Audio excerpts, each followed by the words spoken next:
Go.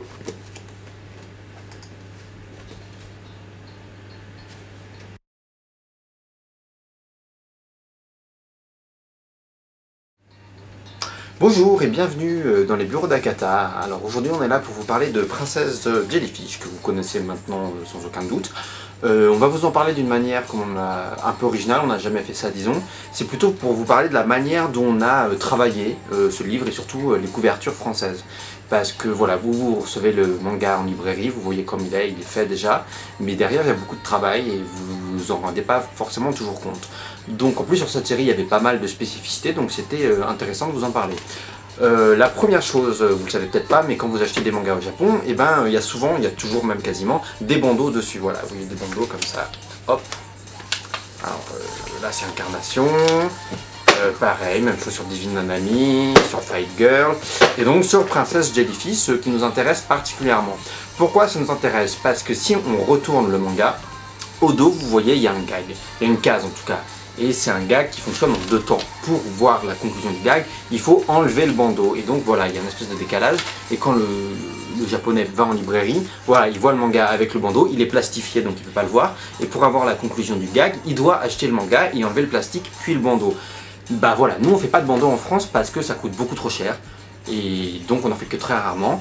Et alors on s'est dit mais oui mais comment on fait pour protéger quand même ce gag en deux temps, pour faire qu'il y ait cette espèce de protéger cette ambiance. Et ben on s'est dit voilà, on va faire tout simplement différemment. On va mettre la première case du gag au dos et pour garder ce deuxième temps et ce rythme, on va mettre le gag, la fin, la conclusion sur le rabat. Donc vous avez une petite flèche qui vous indique qu'il faut enlever le rabat ou en tout cas ouvrir le manga pour avoir la conclusion du gag.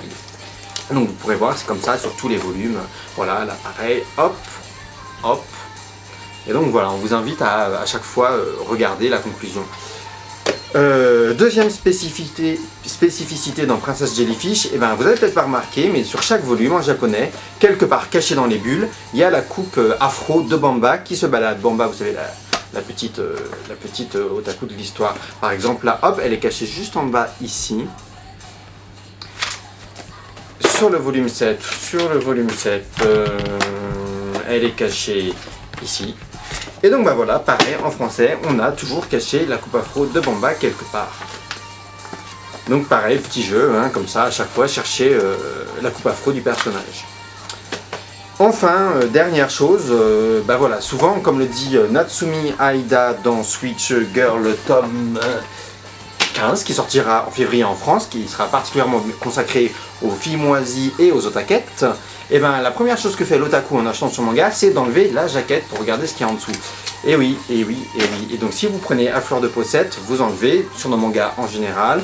Voilà, bah c'est un facsimilé, la même chose en noir et blanc. Voilà, hop, la même chose. C'est tout à fait classique. Et ben vous avez peut-être remarqué, si vous êtes un vrai otaku qui se respecte, en enlevant certains mangas, il y a des choses un peu spécifiques. Par exemple, je prends le tome 7 de J'aime les sushis en japonais, et qu'est-ce que je constate en enlevant la jaquette?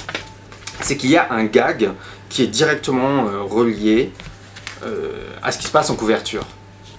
Et évidemment, nous, en français, on a fait la même chose. Et je suis Vert, qui est le téléphone qui sonne pendant que je fasse ma vidéo, mais il y a quelqu'un qui répond à côté, donc tout va bien. Et on a fait la même chose en français pour J'aime les sushis. Et si vous regardez, eh ben, en enlevant la jaquette de J'aime les sushis, il y a des gags qui font directement référence à ça. Donc, sur Princess Jellyfish, il y avait cette spécificité en japonais aussi. Pas tout à fait un gag qui fait référence à la couverture, mais une scène culte du manga. Parce que voilà, il y a des passages absolument mythiques dans tous les tomes de Princess Jellyfish. Et l'auteur s'est fait taper un bon délire avec son designer. Et voilà, on peut voir là par exemple la réaction complètement excessive de la mère de Chieko, la mère de Chieko qui est complète fan de la culture coréenne. Et voilà, tome 3 par exemple, hop, etc., etc. Et donc en français, bah, on a fait la même chose. Et si vous vous amusez à enlever les jaquettes de Princess Jellyfish version française, vous pourrez retrouver les passages les plus cultes de chaque tome.